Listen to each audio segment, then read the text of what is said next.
बहुत छोटा था वो।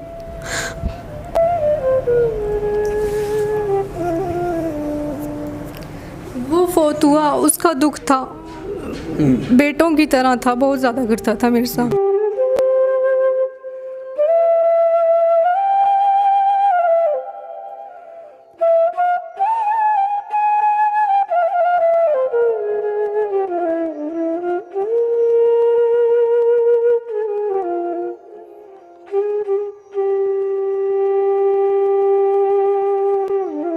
रोज़ जाते थे? जहाँ पे हम जाते थे देख देने के लिए, वहाँ पे एक टाइम ऐसा आया हम खुद जाके खाते थे दूसरों की देगों में से।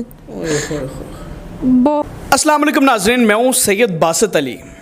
आज की कहानी यकीनन एक मोटिवेशनल भी है, एक दुखी भी है कि कैसे एक ऐसी लड़की जिस पर एक ऐसा वक्त आया कि वो 3 टाइम का उन्हें खाना नहीं मिलता था। ऐसा भी वक्त आया कि दाता दरबार जाके खाना खाना पड़ा, घर से बाहर रहना पड़ा।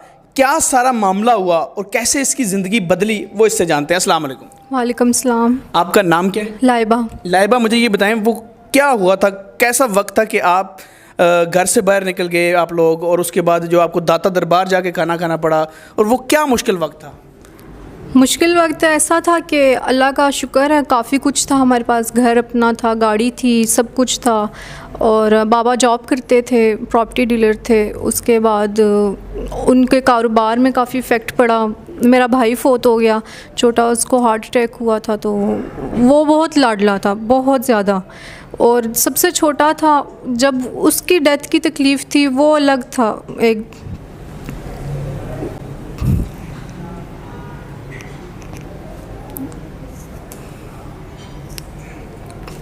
बहुत छोटा था वो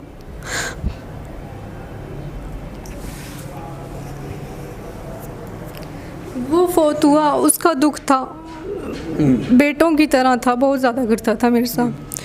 उसके बाद काफ़ी कुछ बदल गया। अब बाबा की जॉब चली गई, घर चला गया, गाड़ी चली गई, सब कुछ चला गया। होटल में रहते थे हम, खाने को कुछ भी नहीं होता था, होटल का रेंट देना पड़ता था।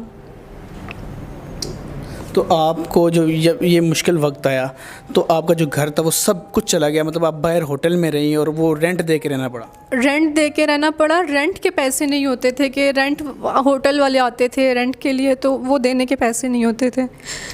अपने फ़ोन सेल कर दिए, जो कुछ था, मामा का गोल्ड था वो सेल कर दिया, जो कुछ पास था वो सेल कर दिया। आप पूरी फैमिली बाहर रहते थे, मतलब भाई बाबा सब? भाई तो छोटा फोत हो गया था, हम रहते थे। खाने को कुछ नहीं होता था, होटल से तो खा नहीं सकते थे क्योंकि रेंट देना होता था। फिर दाता साहब जाके खाते थे, सारी फैमिली रोज़ जाते थे। जहाँ पे हम जाते थे देख देने के लिए, वहाँ पे एक टाइम ऐसा आया हम खुद जाके खाते थे दूसरों की देगों में से। बहुत मुश्किल वक्त था, बहुत। बिल्कुल, कितनी आप देखें, ये है भी अभी बच्ची है, लेकिन इसके वो मुश्किल वक्त बताते हुए कैसे इसके आंसू जो हैं वो बाहर आएँ। और एक क्या कहती है, एक ऐसा वक्त था कि मतलब दाता दरबार हम खुद देख देते थे जाके, लेकिन ऐसा वक्त आया कि हमने जाके वहाँ से खाना खाया। तो आपके साथ भी आपकी अम्मी होती थी या वो भी ज़रा रोती होंगी, परेशान, तो क्या उस टाइम क्या ख्याल आता था दुनिया को देख के? सब्र करो, अल्लाह आपके साथ है। दुनिया जो पूरा ख़ानदान, रिश्तेदार सब थे, जो अच्छे वक्त में थे वो उस वक्त में साथ नहीं थे। बुरे वक्त में कोई साथ नहीं होता? कोई साथ नहीं होता। ये आप जब आप पे गुजरती है फिर आपको पता चलता है कि कौन आपका अपना है, कौन आपका बुरा है। तो स्टडी वगैरह वो सब कुछ आपका ख़त्म? सब कुछ ख़त्म। घर बैठ गई थी बिल्कुल, भाई घर बैठ गए थे, सब घर। मेरा एक भाई जॉब करता था, उसकी जॉब का मसला था। तो ऐसा क्यों हुआ? आपको क्या लगता है कि ऐसा क्यों हुआ था? लोग कहते हैं नज़र लग जाती है, जादू हो जाते हैं, ये सब कुछ हो जाता है, ये हो जाता है। लेकिन ये सब कुछ इसलिए होता है कि आपकी किस्मत में, आपके नसीब में जो कुछ लिखा होता है वो आपको मिलता है। वो मिलता है, बिल्कुल। जो कुछ होता है वो आपको मिलता है। कोई बोले कि नहीं ये ऐसा क्यों हो गया, वैसा क्यों हो गया, ऐसा नहीं होता। जैसे आपके ज़िंदगी लिखी हुई है वैसा ही होना है, और आपको सब्र से काम लेना पड़ता है। सब्र से। तो आपकी ज़िंदगी उसके बाद कितना अर्सा ये सारा मुश्किल वक्त रहा कि एक ऐसा कमरा जहाँ पर आप सब रह रहे हैं, मेरे ख्याल में एक ही कमरा था? होटल में? एक ही कमरा था और सबसे सस्ता कमरा था होटल में। हम पूछते थे सबसे सस्ता कमरा कौन सा है, उस होटल का फर्नीचर मंथली रेंट था या per day rent? Per day rent daily देना पड़ता था। डेली कितना उस टाइम था? 1500 2000 तो डेली। वो ज़ाहिर है वो कैसे पूरे करते थे उस टाइम?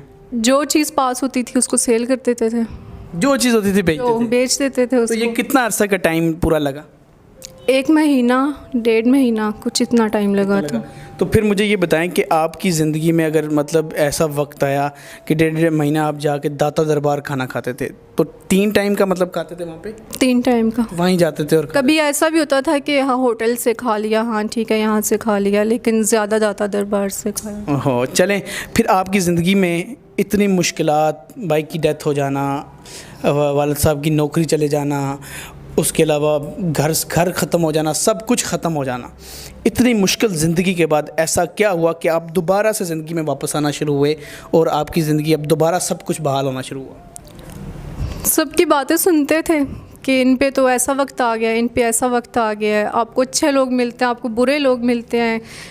कोई ऐसा इंसान, इतना मैं कहती हूँ कि ऐसा अच्छा इंसान मिले, उसने कहा कि आप इस्तग़फ़ार पढ़ें, इस्तग़फ़ार पढ़ें, आपको जितनी परेशानियाँ हैं वो दूर हो जाएंगी, सब्र मिलेगा आपको। वो पढ़ते रहे, उठते बैठते पढ़ते रहे, चलना फिरना सब कुछ करना, इस्तग़फ़ार पढ़ना, और उससे इतना ज़्यादा असर हुआ इस्तग़फ़ार से। अल्लाह का लाख लाख शुक्र है। आज मैं भी जॉब करती हूँ, मेरे दोनों भाई जॉब करते हैं, मेरी मामा ने 18 साल जॉब किया, उनकी पेंशन का भी काम हो गया है। मेरे बाबा तब पेंशन भी रुक गई थी? पेंशन का कोई सिस्टम था ही नहीं। किराया, मेरी मामा थी KPK की, अच्छा। किराया नहीं, होटल में देने के पैसे नहीं थे तो किराया कहाँ से देते वहाँ पे जाने के लिए। तो उनके पेंशन का वगैरह का भी काम हो गया। मेरे बाबा फिर से उनका काम स्टार्ट हो गया। साल पूरा मेरे बाबा का काम नहीं था प्रॉपर्टी का। अच्छा। बिल्कुल मेरे घर में कोई कमाने वाला नहीं था, तो ख़ुद से ही सब करते थे। तो जब इस्तग़फ़ार पड़ा तो आहिस्ता आहिस्ता आहिस्ता सब कुछ चेंज होने लग गया। ज़िंदगी दोबारा से मतलब ट्रैक पे आ गई? ट्रैक पे आ गई। लेकिन कितनी रूह परवर बात है कि आप ये देखें कि एक ऐसी ज़िंदगी हो जाना कि जिसमें सब कुछ ख़त्म है और आपको आपके जानने वाले, आपके दोस्त, आपके रिश्तेदार सब आपकी मुश्किल वक्त में आपको भूल गए, लेकिन आपने क्या किया? अल्लाह को याद करना शुरू किया।